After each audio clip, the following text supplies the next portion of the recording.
ورسوله صلى الله تعالى عليه وعلى آله وأصحابه وبارك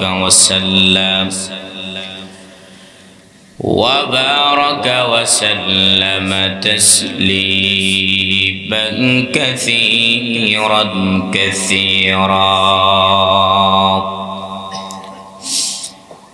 الذي أرسله الله تعالى بالحق بشيرا ونذيرا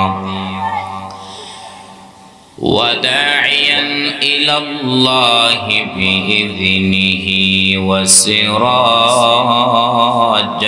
منيرا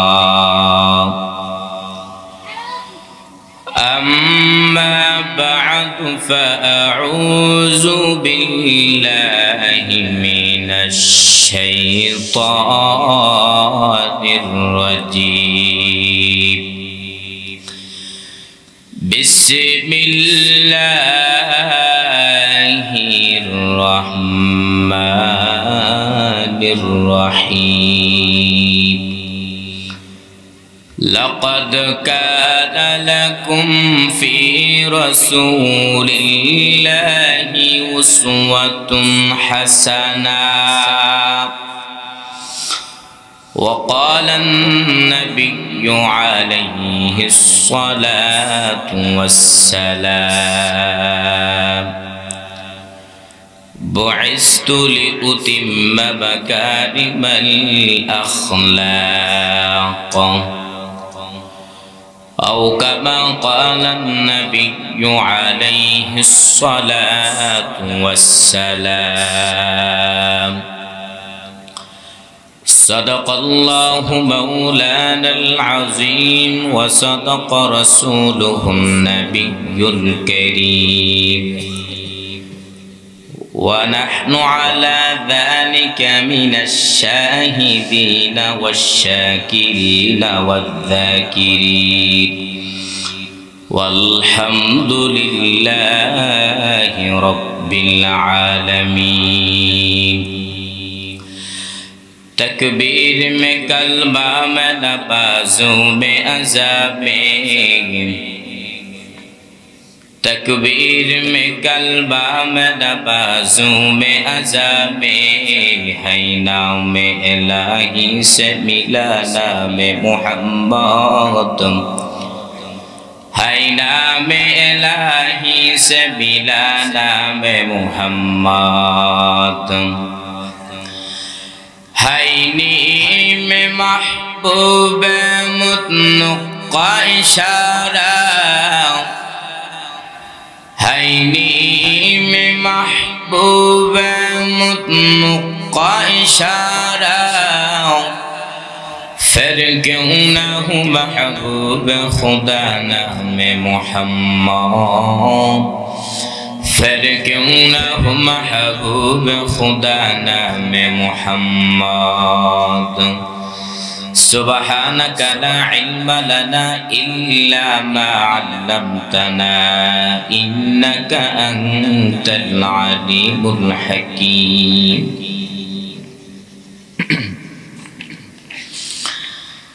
রাদাইখানায় পূর্ব গাংবরাই মোদি শেখ বাড়ি জামে মসজিদ আল ইনসাফ ফাউন্ডেশন ফুলবাড়িয়া মোমেন শাহী উদ্যোগী আজিমুশান ওয়াজ মাহফিল 13 ফেব্রুয়ারি 2025 রোজ বৃহস্পতিবার মহতি মাহফিলের সম্মানিত সভাপতি প্রধান অতিথি বিশেষ অতিথিবৃন্দ জাতির মাতার মুকুট রাসাতুল আম্বিয়া হযরত উলামায়ে কেরাম দূর দূরান্ত থেকে আল্লাহ পাকের আশিকিন জাকিরিন শাকিরিন মুহিব্বিন মুরব্বিন আজম আমার সমবয়সী কলিজার টুকরা যুবক বন্ধু হান স্নেহ ছোট ভাই পর্দার অন্তরে শ্রদ্ধেয় সম্মানিত মা ও বোনেরা দয়াম আল্লাহ রাব্বুল আলামিন অসংখ্য শুকর ও সুজুদ যে আল্লাহ রাব্বুল আলামিন বড় মায়া করে ihsan করে অনুগ্রহ করে দামি মজলিসে কিছু কথা বলার শোনার তৌফিক দান করেছেন এজন্য অন্তরস্থল থেকে কালিমাতুশ শুকর আদায় করি আলহামদুলিল্লাহ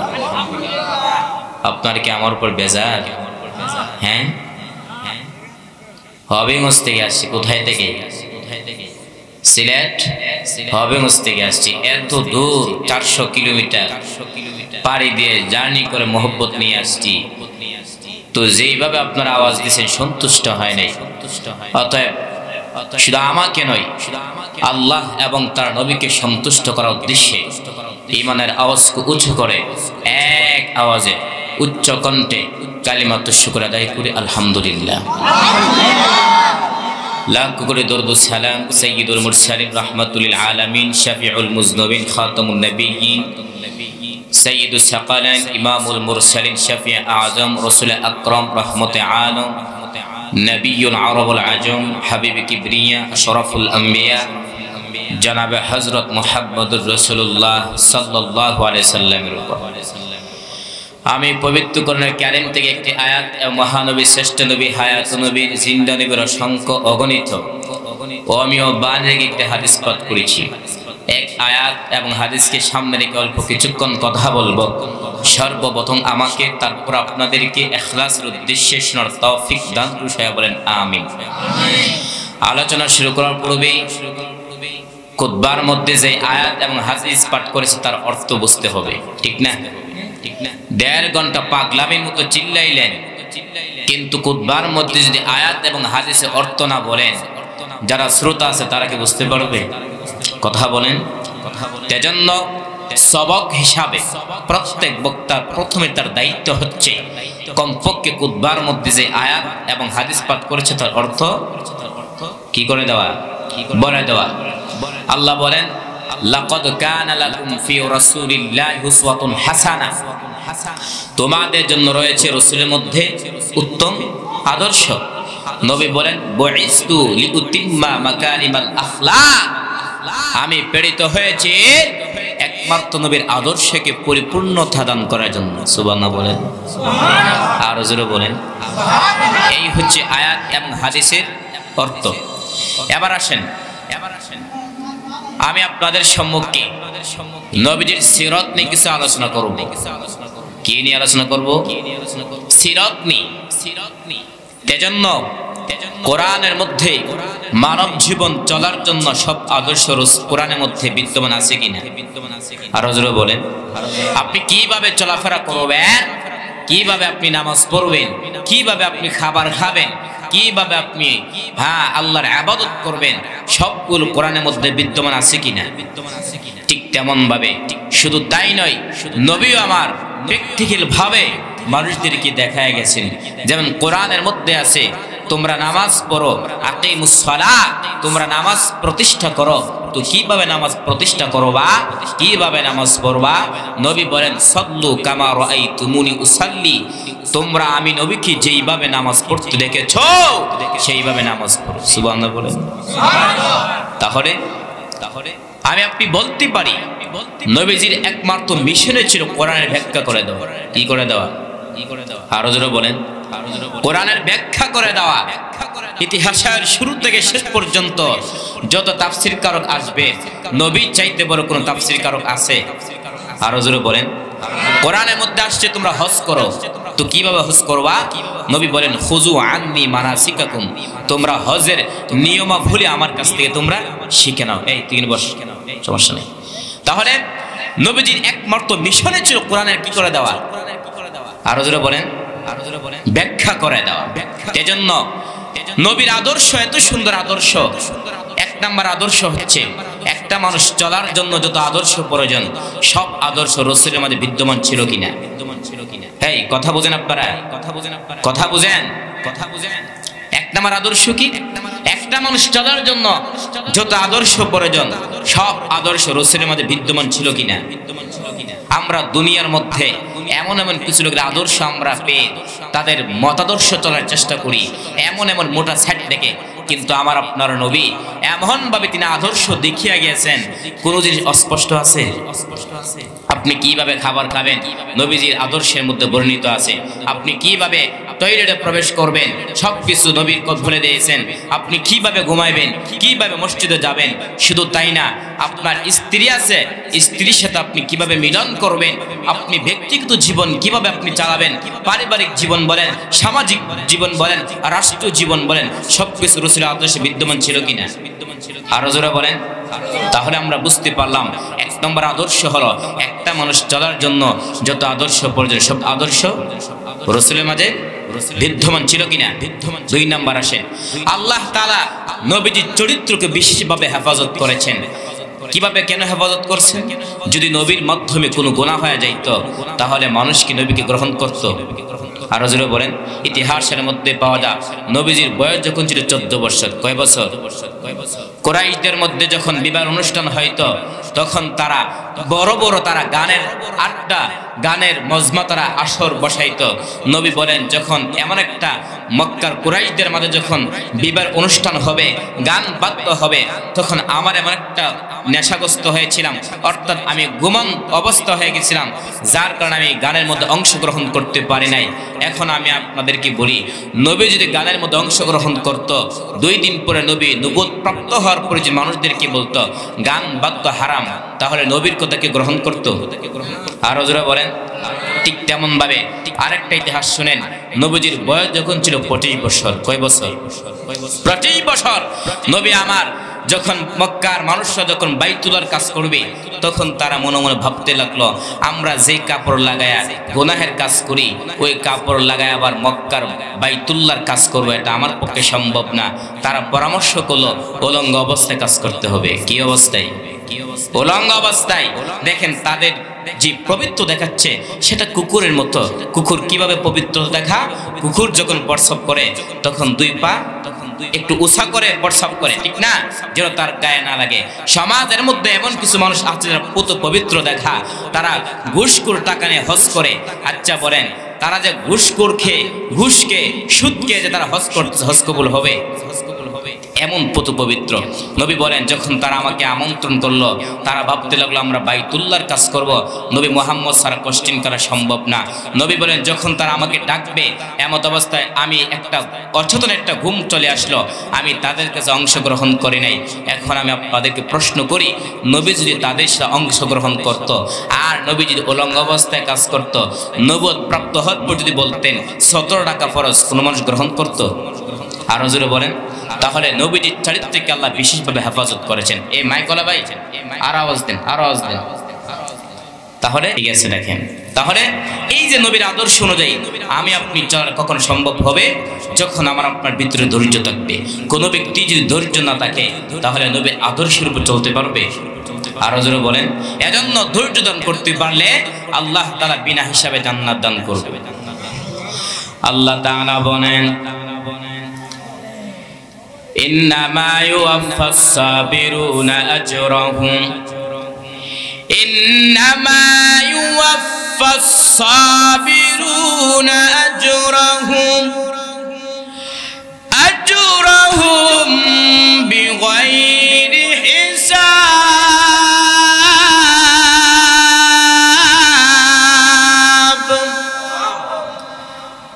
আল্লাহ তাআলা বলেন যারা ধৈর্য ধারণ করবে আমি আল্লাহ ওই বান্দাদেরকে বিনা হিসাবে জান্নাত দান করব।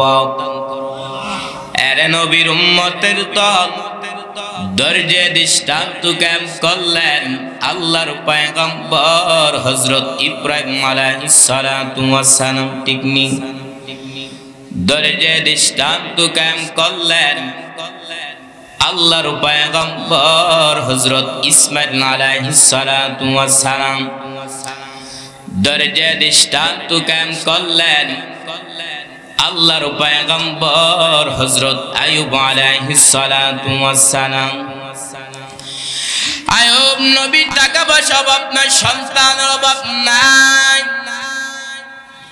শয়তান দেখিয়া মাথা গরম, কিন্তু আইয়ুব আলাইহিস সালাম এমন ভাবে একটা শিডিউল করলেন যেন একটা সেকেন্ড আমার ঘরে আল্লাহর জিকির ছাড়া যেন না যায়। শয়তানের মাথা গরম হয়ে গেল, এত ইবাদত আয়ুব করবেটা কেমন করে হয়?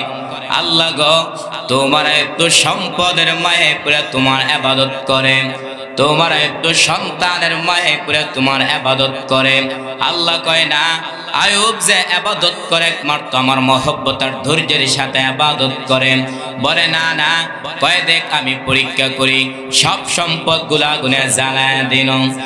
আয়ুব নবী কাছে ইবলিস কইরা আইয়ুব আর আল্লাহকে দেখিলাম নাই, কারণ তোমার সব সম্পদ আগুনে পুড়ে ছাই। আয়ুব নবী মুনাজ্জাত আলহামদুলিল্লাহ। ইবলিস বল নাউজুবিল্লাহ, বল আলহামদুলিল্লাহ কেন? আয়ুব নবী ডাক দেয়া কয় আলহামদুলিল্লাহ বল, কারণ আল্লাহ পাক রব্বুল আলামিন আমাকে সম্পদ দান করেছেন। এই সম্পদের কারণে ইবাদত করতে মারাত্মক ব্যাঘাত সৃষ্টি হতো। আজকে আমার সম্পদও নাই, ইবাদতের মধ্যে কোনো টেনশন নাই। ইবলিস কয় মানি না। আল্লাহ কয় দেখ আরো পরীক্ষার মধ্যে ফালায় দিতেছি। কুরওয়াতুল ওয়াইজিন নামক কিতাবের মধ্যে উল্লেখ রয়েছে আয়ুব নবীর শরীরের মধ্যে কিরা পোকা ধরে গেছে। একদিন আয়ুব তাকায় দেখে তার জিহ্বার মধ্যে পোকা। এতদিন আয়ুব জিহ্বা নাড়া নাড়া আল্লাহর জিকির কতদিন ঠান্ডা হয়ে যেত। আজ নবী চোখে কুটাই পানি, আল্লাহ কি ডেকে বলে এতদিন আমি এত অসুস্থ, ঠিক মতো খাইতে পারি না, কিন্তু তোমার জিহ্বা দেয়া যখন তোমার নামের জিকির করে আমার কোথার প্রতিষ্ঠা পেটে যাও।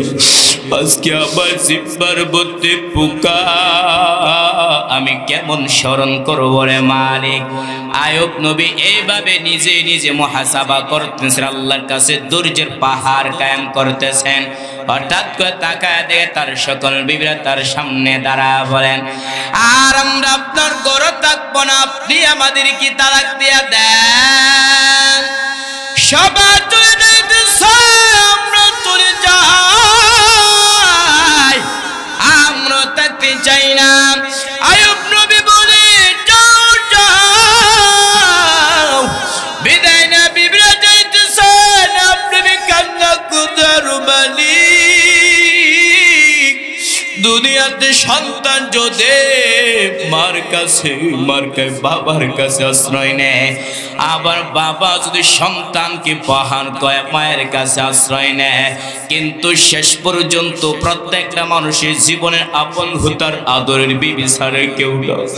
ওদের মানে আজ আমার বেবিরা আমার কাছ থেকে চলে যাইতেছে, আল্লাহ আমার মনে কোনো কষ্ট নাই, তোমার কাছে অনুরোধ তুমি আমাকে ছেড়ে দিও না রে মালিক। দুনিয়া সব আমাকে ছেড়ে চলে যাও, আপনি আমাকে ছেড়ে দিয়েন না রে মালিক। আয়ুব নবী এই কথা যদি আপনার চোখ বেবে পানি ফোঁটাগুলো গালবে পড়তেছে। হঠাৎ করে তাকা দেখি তারপর কিনারা একমাত্র বিবি ইউসুফ নবীর কন্যা রহমা আয়ুব নবীর পানি কিনারায় বসে বসে কান্না করে। আয়ুব নবী বলে সবাই চলে গেছে, তুমি কেন যাও নাই কেন বিবি? রহমান আবু বিবাদ কান্না করি আর বলে পয়গম্বর আমার বাবা ইউসুফের কন্যা, কিন্তু আমার তো এমন কোনো আমল নাই। ওই যে হাসরের মাঠটা কেমন একটা পরিস্থিতি হবে, সূর্যের গরমে সহ্য করা যায় না, তামার জমিনে গরমে দাঁড়ানো যায় না। মুসা নবী কাঁদবেন আর বলবেন আল্লাহ আমারে বাঁচাও। ঈসা নবী কাঁদবেন আর বলবেন আল্লাহ আমারে বাঁচাও। মুসা নবী কাঁদবেন আর বলবেন আল্লাহ আমারে বাঁচাও। আম্মা আয়েশা বলবেন নবী তখন আপনি কি করবেন? আপনি তো দু জাহানের নবী, মায়ার নবী বলবেন আয়েশা আমার আল্লাহ আমাকে আদেশ করবেন নবী আপনার একটা উম্মতের জাহান্নামে দেওয়া হবে না, আপনি তাদেরকে দরিয়ে দরিয়ে তাদেরকে জান্নাতের দিকে নিয়ে যান। আম্মা আয়েশা বলবেন নবী কোটি কোটি মানুষের মধ্যে আপনার উম্মতকে কেমনে বাছাই করবেন? মায়ার নবী বলবেন ও আয়েশা আমার উম্মত যারা ফাজবার ওযু করিয়া 5 ওয়াক্ত নামাজ পড়েছে ওদের ওযুর অঙ্গগুলো কিয়ামতের ময়দানে নূরের আলোতে ঝলমল করতে থাকবে। আমি নবী ওদেরকে দরিয়া দরিয়া তাদেরকে জান্নাতের দিকে নিয়ে যাব। রহমান আবু বিবাদ কান্না করে আর বড় পয়গম্বর আমার বাবা ইউসুফের কর্তাবি, কিন্তু আমার তো এমন কোনো আমল নাই। ওই দিন যদি আমি রহিমাকে আল্লাহ কাঠগড়ার করাবো, রহিমা কিয়া বললে এসেছো, আমি বলবো আল্লাহ আমার এমন কোনো আমল নাই, তবে আমি আপনার আদরের পয়গম্বর আয়ুব নবীর স্ত্রী ছিলাম।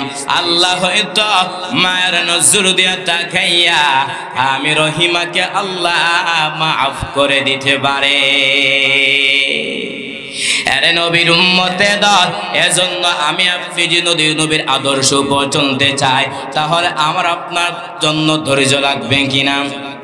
আরো জোরে বলেন। আজকে আমার আপনার ভিতরে ধৈর্য নাই।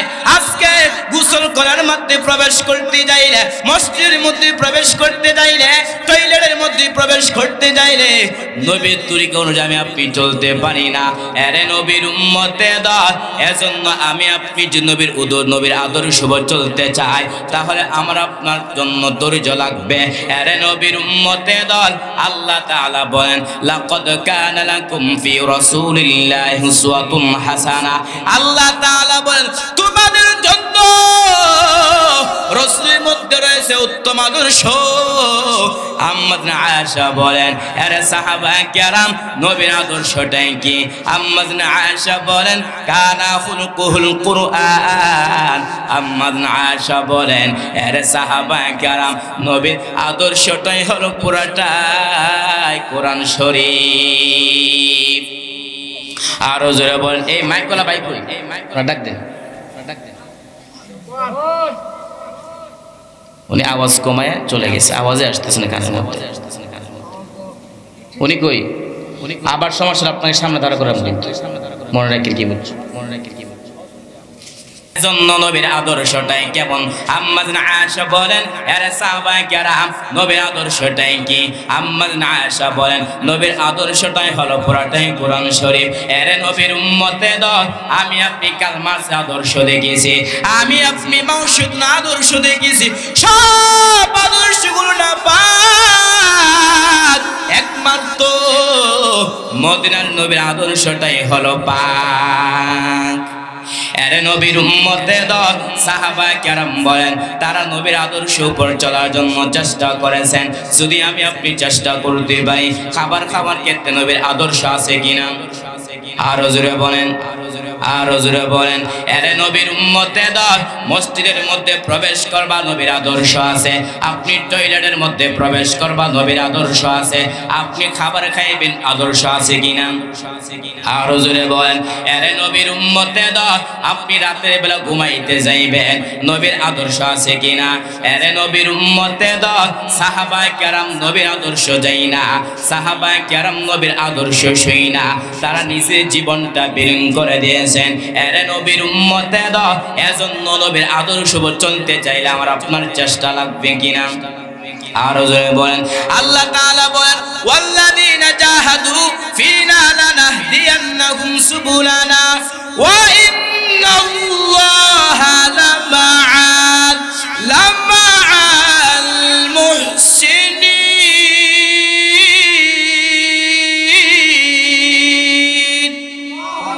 আল্লাহ বলেন যারা আমি আল্লাহ আল্লাহকে পাওয়ার উদ্দেশ্যে চেষ্টা করবে, যারা নবীর আদর্শ চলার জন্য চেষ্টা করবে, আমি আল্লাহ ওই বান্দার জন্য অনেক রাস্তা দেখায় দেব। এরে নবীর উম্মতে দল, সাবিল এক বচন, তার বহু বচন হচ্ছে সুবুল। সাবিল এক রাস্তা, সুবুল হচ্ছে বহু রাস্তা। আমি আপনি চেষ্টা করতে পারলে, আমি আপনি মেধা শক্তির মাধ্যমে চেষ্টা করতে পারলে নবীর আদর্শ উপর চলতে পারবো কিনা? আরো জোরে বলেন। এরে নবীর উম্মতে দল, নবীর আদর্শ উপর চলার জন্য চেষ্টা করেছেন ইমামে আজম আবু হানিফা। নবীর আদর্শ উপর চলার জন্য চেষ্টা করেছেন ইমামে আহমদ বিন হাম্বল। নবীর আদর্শ উপর চলার জন্য চেষ্টা করেছেন ইমাম শাফি রহমাতুল্লাহি আলাইহি। নবীর আদর্শ উপর চলার জন্য চেষ্টা করেছেন ইমামে মালিক রহমাতুল্লাহি আলাইহি। এরে নবীর উম্মতে দল, এরা এক একজন কত বড় বুজুর্গ। ছোট্ট একটা ঘটনা বলতেছি, ভালো করে শ্রবণ করেন। জামানার কুতুব ইমাম মালিক রহমাতুল্লাহি আলাইহি 70 বছর মক্কা মদিনা মধ্যে কাটায়, একটা বড় জুতা পরিধান করেন না। প্রশ্ন করা হলো, ইমাম মালিক 70টা বছর তুমি বান্দা মদিনার মধ্যে কাটাও, কিন্তু তুমি জুতা পায়ে পরিধান করো নাই কেন? ইমাম মালিক বলেন, আমি নবীর বড় আশিক। আমি যখন মদিনার অলিগলিতে জুতা লাগাইয়া হাঁটি, আমি নাকটা লাগা দেখি পয়গম্বরের রওজানকে রান আমার নাকে লাগতেছে। ইমামুল আউয়ালিন আল আখিরিন, বহর সাদাকা রাহমাতাল লিল আলামিন, শুধু জুদাস রহমাতাল লিল আলামিন, মসজিদে ও শুধু হামারু জমিন। এরে নবীর উম্মতে দল, ওই ইমাম মালিক কেমন নবীর প্রতি মহব্বত। 70 বছর বান্দা মদিনার মধ্যে কাটা, ইচ্ছা করলে বান্দা মদিনা থেকে মক্কায় গিয়ে বান্দা বছর বছর উমরা পালন করতে পারে, বছরে বান্দা হজ পালন করতে পারে। কিন্তু এত সুযোগ থাকার পর ইমাম মালিক তিনি মদিনা থেকে মক্কা যায় না। ইমাম মালিক কেন দিলের বুড়ো তামান্না, আমি যদি মদিনা থেকে মক্কা হজ করতে যাই, আর যদি আমার ইন্তেকাল হয়, আমি তো মদিনাওয়ালা পাশে থাকতে পারবো না। এরে নবীর উম্মতে দল, একদিন ঘুমের ঘরে ইমাম মালিকের সাথে স্বপ্নের মধ্যে নবীর সাথে মোলাকাত হয়ে গেছে।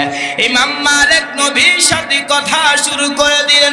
ইমাম মালিক বলেন, ওগো আল্লাহর নবী, আজকে আপনার সাথে আমার অন্য কোনো বিষয়ে কথা না। ও পয়গম্বর, আপনি আমাকে জানায় দেন আমার হাতটা কত? নবী আমার ডান হাত উঁচু করে 5টা আঙ্গুল দেখাইছে। দেখানোর পরে ইমাম মালিকের ঘুম ভেঙে গেছে। ইমাম মালিক টেনশনের মধ্যে পড়ে গেলেন। নবী আমার 5টা আঙ্গুল কি বুঝাইছে? 5টা বছর নাই, 5টা দিন নাকি 5টা মাস? ইমাম মালিক টেনশনের মধ্যে পড়ে গেলেন। তার খাদেমকে বললেন, হে খাদেম, জলদি করে আল্লাহ ইবনে সিরিনের কাছে যাও, তার কাছে যাইয়া স্বপ্নের ব্যাখ্যা জানো, তবে আমার নাম ইমাম মালিক বলবা না। খাদেম দৌড়াইয়া আল্লামা ইবনে সিরিন কি সুন্দর করে সালাম দিল, আর বলতে লাগলো, এক আল্লাহর বান্দার সাথে ঘুমের মধ্যে নবীর মুলাকাত। ওই আল্লাহর বান্দা নবীকে প্রশ্ন করলেন, ওগো আল্লাহর নবী, আমার হায়াতটা কত আপনি জানা দেন।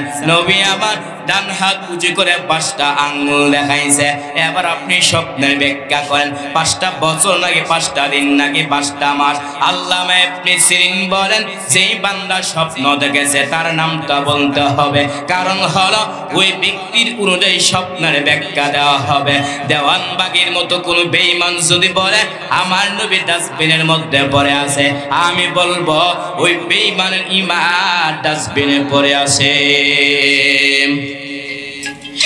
এরে নবীর উম্মতের দল, আল্লামা ইবনে সিরিন বলেন, যেই বান্দা স্বপ্ন দেখেছে তার নামটা বলতে হবে, যদি ব্যক্তির নাম না বলে স্বপ্নের ব্যাখ্যা দেওয়া হবে না। আল্লামা ইবনে সিরিন বলেন, যেই বান্দা স্বপ্ন দেখেছে তার নামটা বলতে হবে, যদি ব্যক্তির নাম না বলে স্বপ্নের ব্যাখ্যা দেওয়া হবে না। খাদেম দৌড়াইয়া ইমাম মালিকের কাছে গিয়ে বলতে লাগলো, আসসালামু আলাইকুম শাহবাবা, আপনার নাম না বলে স্বপ্নের ব্যাখ্যা দিবে না।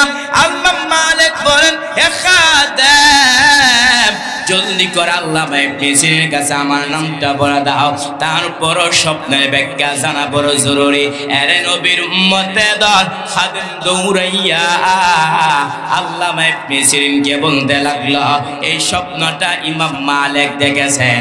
আল্লামা ইবনে সিরিন বলেন, আমিও মনে মনে ভেবেছিলাম যে স্বপ্নটা ইমাম মালিক ছাড়া অন্য কেউ দেখতে পারে না।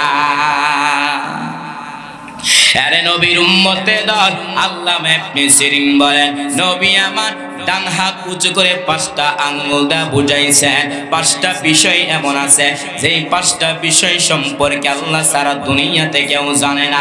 1 নম্বরে, একটা মানুষ আগামীকাল কি রুজি করবে, কি খাবে, কে জানে?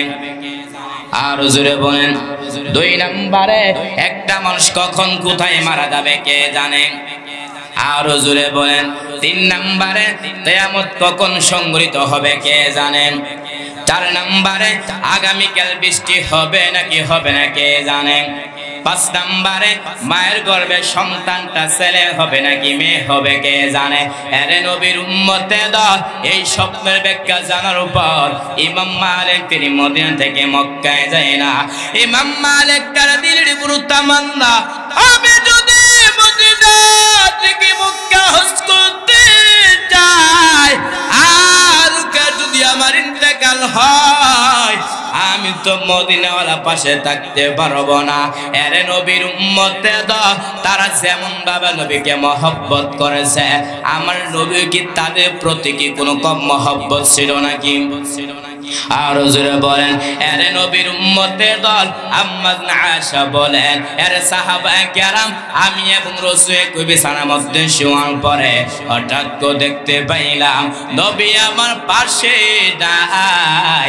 নবীকে খুঁজার জন্য হাঁটতে হাঁটতে গিয়ে দেখলাম নবী আমার জান্নাতুল বাকির মধ্যে যাইয়া উম্মতের মাগফিরাত কামনা করতেছেন। আর আল্লাহ কি বলতেছেন, ইন তুআযিবহুম ফাইন্নাহুম ইবাদুক ওয়া ইন তাগফির লাহুম ফাইন্নাকা আনতাল আজিজুল হাকীম।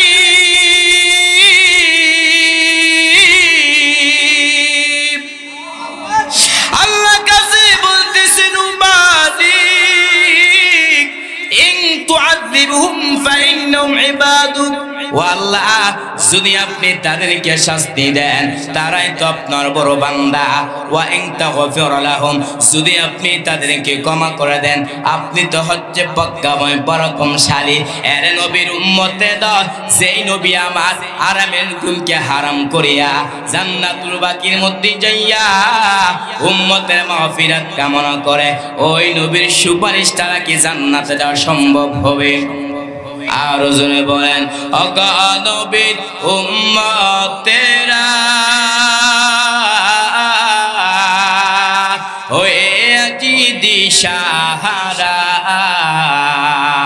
কুরআন হাদিসের চলো যখন যাহা চাই মদে, নবী বিনে কে দরাবে ফুল সিরাত মিজানে, নবী বিনে কে দরাবে ফুল সিরাত মিজানে।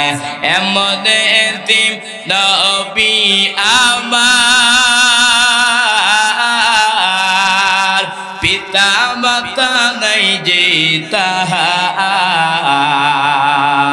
তার উপরেও কত মারা মারল তাকে দুশ্মনে, নবী বিনে কে দরাবে ফুল সিরাত মিজানে, নবী বিনে কে দরাবে ফুল সিরাত মিজানে। আলোচনা কি চলবে? হ্যাঁ, শেষ করে দেই। আরে নবীর উম্মতের দল, আল্লাহ তাআলা বলেন লাকাদ কানা লাকুম ফি রাসূলিল্লাহি উসওয়াতুন হাসানাহ। আল্লাহ তাআলা বলেন তোমাদের জন্য রাসূলের মধ্যে রয়েছে উত্তম আদর্শ। আরে নবীর উম্মতের দল, নবীর আদর্শটা কেমন সুন্দর। আল্লাহ তার নবীকে এত সুন্দর দিয়ে আদর্শ দিয়ে প্রেরণ করেছেন যে আদর্শ দেখা বেঈমানরা নয়, শুধু বেঈমানরা নয়, ইতিহাসের মধ্যে পাওয়া যায় কত বেঈমানরা নবীর হাতে ইসলাম গ্রহণ করেছেন কিনা। আরো জোরে বলেন। আরে নবীর উম্মতে দল, নবীর আদর্শ দেখা সাহাবায়ে কেরাম তারা নিজের চাইতে নবীকে মহব্বত করেছে।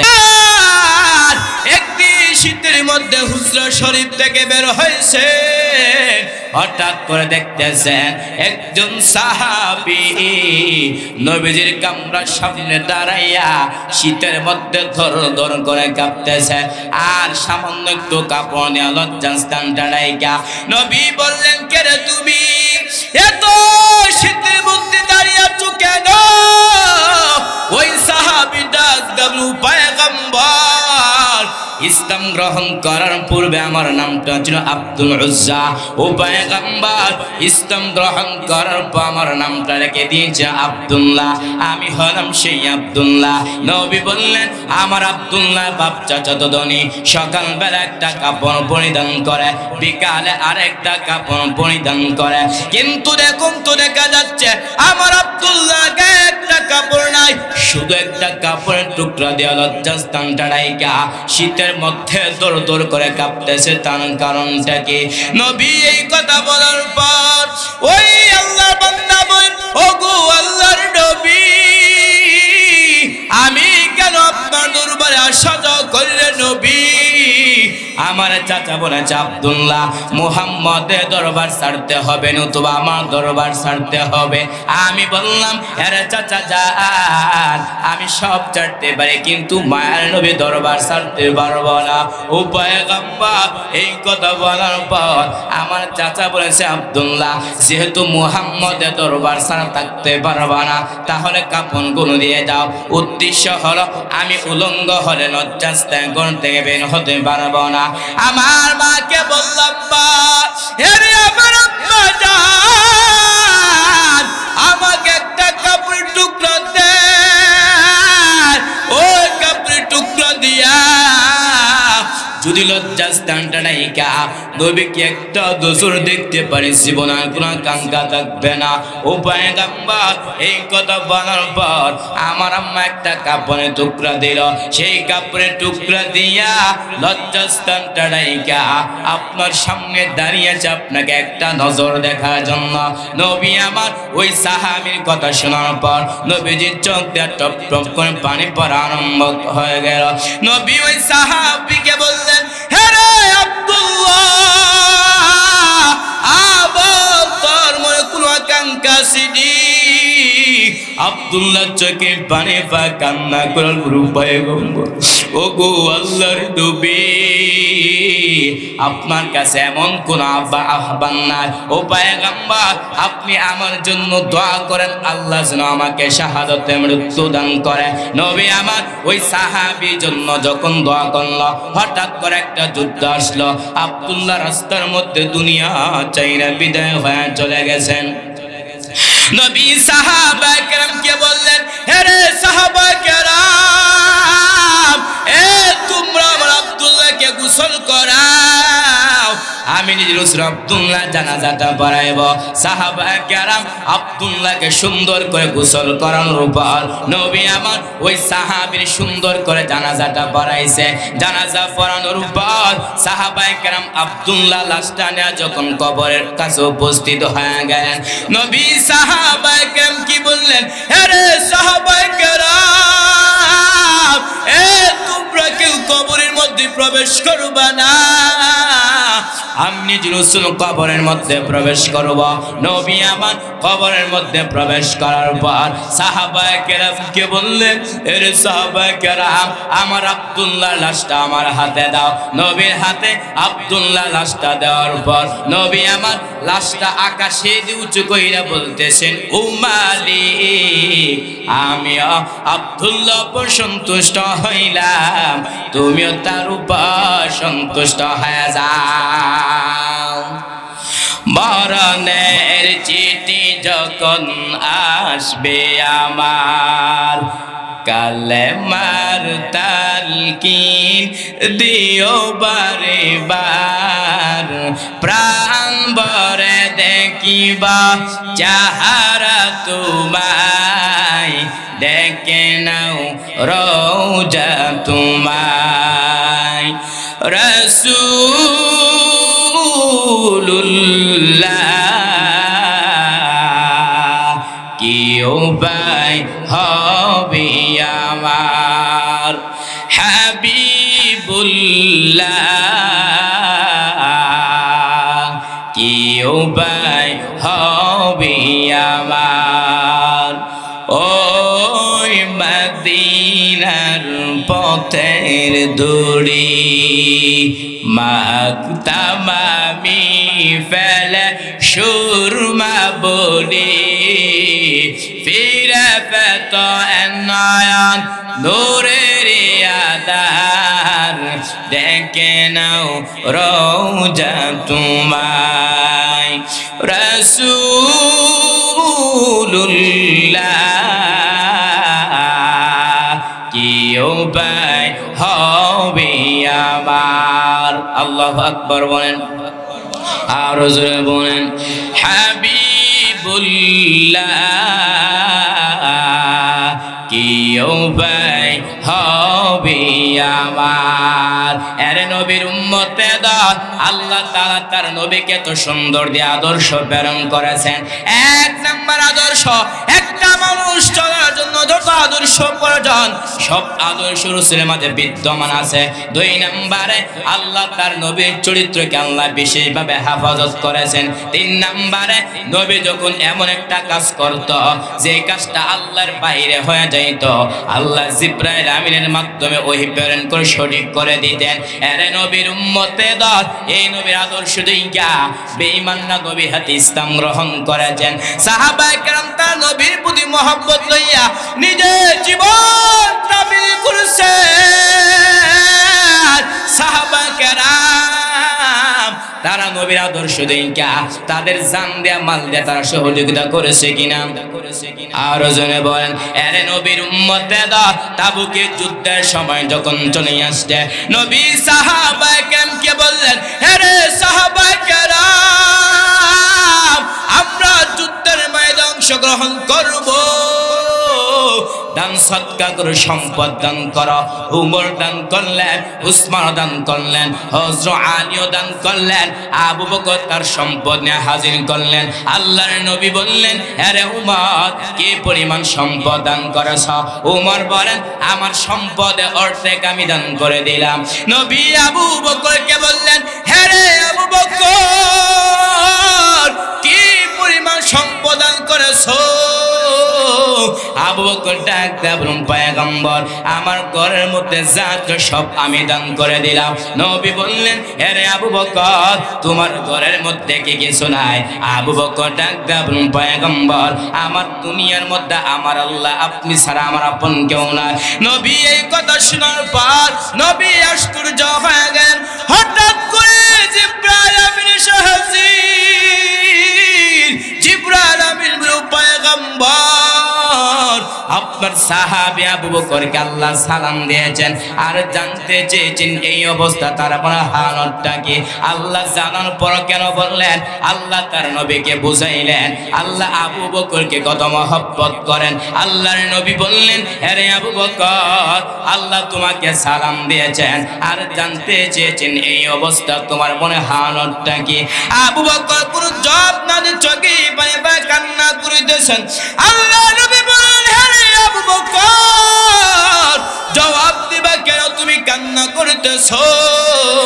আবু বকর কান্না করে বলল পয়গম্বর আমি আবু বকর ছিলাম জাহান্নামের আসামি আমি আবু বকরকে কে চিনত কিন্তু আপনার সুহবতে আসার কারণে আল্লাহ আমাকে এত সম্মান দান করেছেন যার বদৌলতে আমি আবু বকরকে আল্লাহ সালাম পাঠাইছেন আরে নবীর উম্মতে দাও নবীর আদর্শ দেইকা তারা নবীর কথা মানছে নবীর কথা মানার পর তাদেরকে আল্লাহ জান্নাত দিয়েছেন আরে নবীর উম্মতে দাও কিন্তু আমি আপনি যে নবীর আদর্শ উপর না চলি তাহলে কি আল্লাহ জান্নাত দিবে নাকি আর জোরে বলেন আরে নবীর উম্মতের দল জাহান্নাম কত ভয়ঙ্কর বর্তমানে একটা সূর্য 30 কোটি 9 লক্ষ মাইল পরে সূর্য কিন্তু এখন সূর্য নাই হাসর ময়দানে আল্লাহ সূর্যকে বলবে সূর্য তোর যত তাপ আছে তুই জমিনের মধ্যে ছেড়ে দে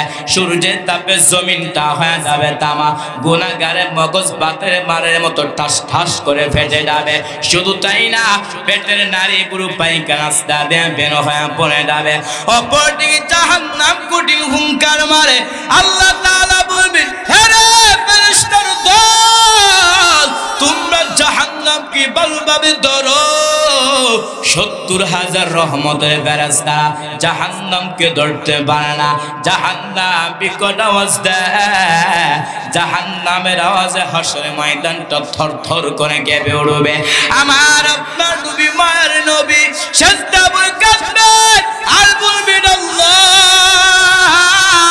আপনি জাহান্নামকে ফিরাও আপনার জাহান্নামকে ফেরাও ও আল্লাহ আমার একটা উম্মত জাহান্নামে গেলে আমি মুহাম্মদ আপনার দুরি জান্নাতে যাব না আল্লাহ তাআলা বলবেন ও পয়গম্বর ওয়ালা সাউফা ইউতিকা রাব্বুকা ফাতারদা ও পয়গম্বর আমি আল্লাহ আপনার একটা উম্মতের জাহান্নামে দেওয়া হবে না আমার আল্লাহ তাআলা কুদরতি হাতের মাধ্যমে সামান্য একটু পানি দিয়ে ফেরেশতাদেরকে বলবে আরে ফেরেশতারা তোমরা জাহান্নামে গিয়ে পানিটা ছিটা দাও জাহান্নামে যখন পানিটা যখন ফেরেশতা ছিটা দিবে জাহান্নাম পিছনে বাঁকতেছে ফেরেশতা বলবে ওরে পানি এটা কেমন পানি দিছ এটাকে বেহাতুর পানি নাকি জমজমের পানি নাকি কাউসারের পানি আল্লাহ বলবে না রে ফেরেশতারা এটা জমজমের পানিও না এটা কাউসারের পানিও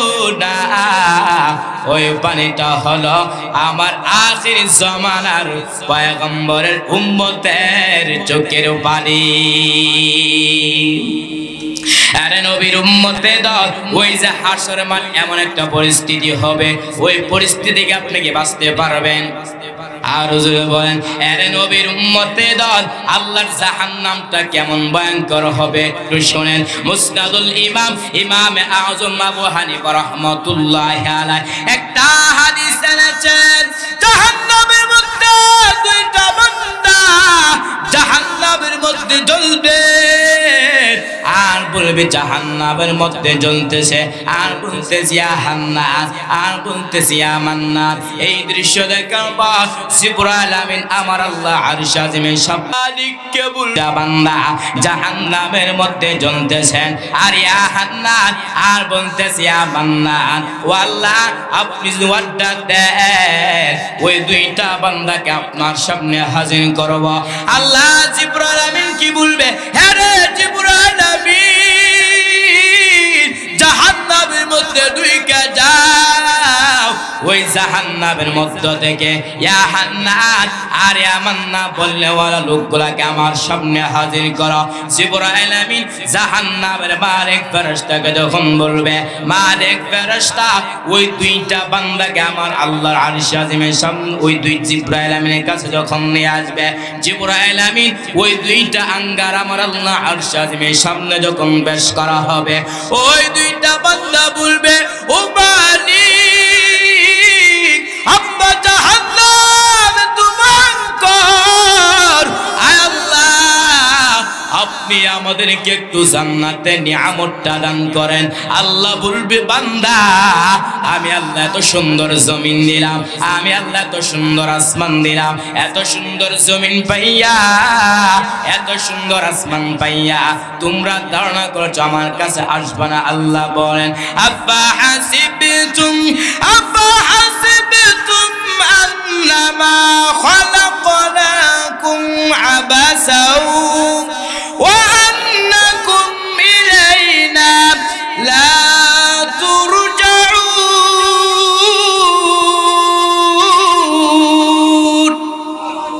আল্লাহ তাআলা বলবেন আরে দুইটা মানুষ আমি আল্লাহ এত সুন্দর জমিন দিলাম, আমি আল্লাহ এত সুন্দর খাবারের ব্যবস্থা করলাম, এত সুন্দর নিয়ামত পাইয়া আবার তোমরা ধারণা করছো আমি আল্লাহ অনর্থক বানাইলাম। আল্লাহ কেন বানাইছেন? আল্লাহ বলেন ওয়ামা খালাকুতুল জিন্না ওয়াল ইনসা ইল্লা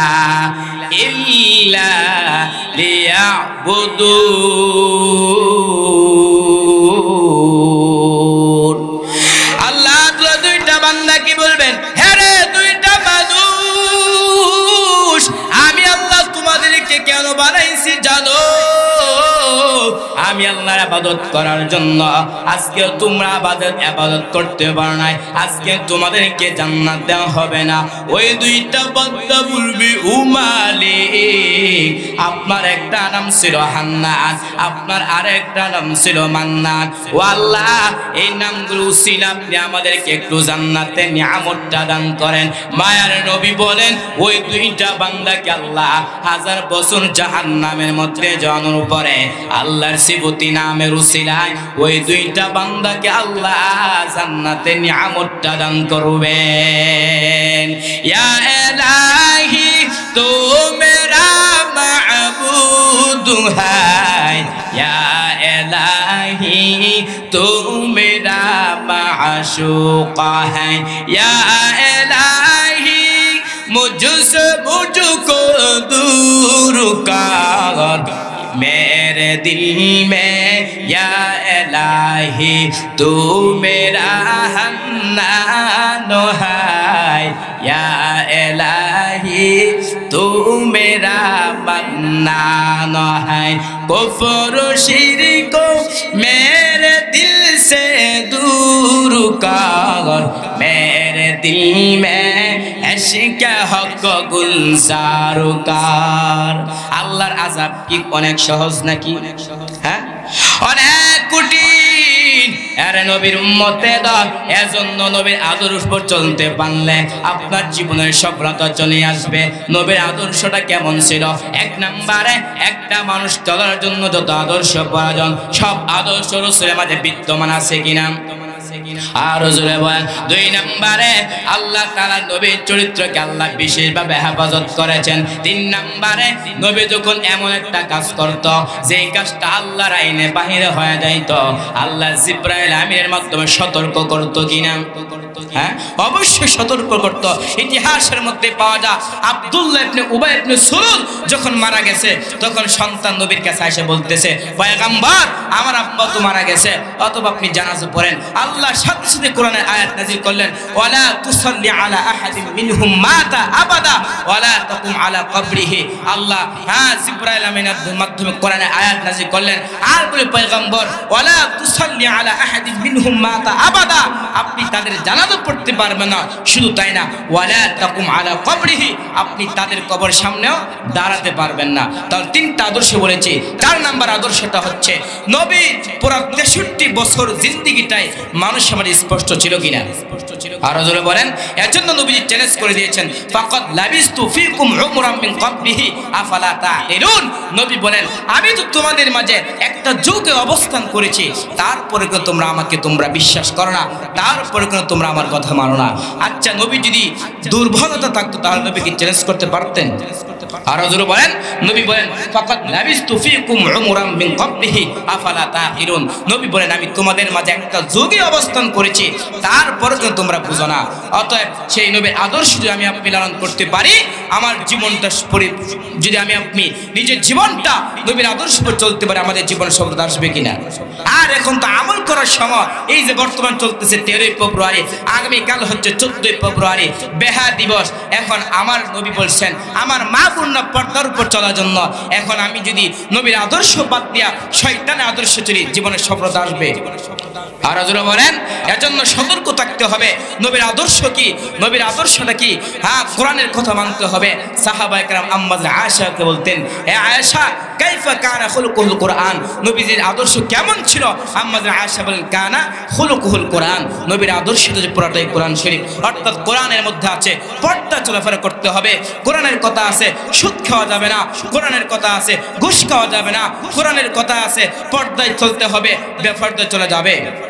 অতএব নবীও বলতেছেন বেপর্দা চলে যাবে না। অতএব আমাদের এই সময়টা আছে মূল্যায়ন করতে হবে। এই যে আমাদের ফেব্রুয়ারি মাস চলতেছে, আর 15, 16, 17 দিন পর আমাদের রমজানের রোজা আসতেছে। অতএব এখন থেকে আমরা প্রস্তুত করতে হবে। আমাদের রজব মাসে শাবানও চলতেছে। অতএব হাদিস শরীফের মধ্যে পাওয়া যায় নবী যখন রজব মাসের চাঁদ দেখত তখন এই দোয়া বেশি বেশি পড়তেন, আল্লাহুম্মা বারিক লানা ফি রজবা ওয়া শাবান ওয়া বাল্লিগনা রমাদান। আর আমি আপনি নবীর দোয়া বাদ দিয়ে আমি আপনি চিন্তা ফির করি কখন 14 ফেব্রুয়ারি আসে, কখন বেহা দিবস আসে, আছে কিনা? অতএব যে জীবনটাকে সফলতা আনতে হলে নবীর আদর্শ তুলতে হবে। আল্লাহ নবীর আদর্শকে এমনভাবে জীবন ব্যবস্থা দিয়েছেন, নবীর আদর্শের মধ্যে কোনো স্পষ্ট আছে?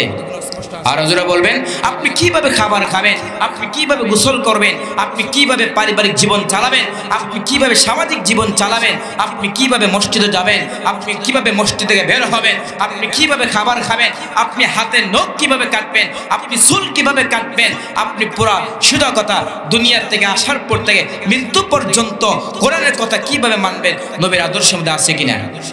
অতএব নবীর আদর্শ এজন্য এক নম্বর আদর্শ হচ্ছে একটা মানুষ চলার জন্য যত আদর্শ প্রয়োজন সব আদর্শ রাসূলের মধ্যে বিদ্যমান আছে। 2 নম্বর হচ্ছে নবীর আদর্শকে আল্লাহ চারিত্রিকে বিশেষভাবে হেফাজত করেছেন, নবীর মাধ্যমে কোনো গুনাহ হয়েছে?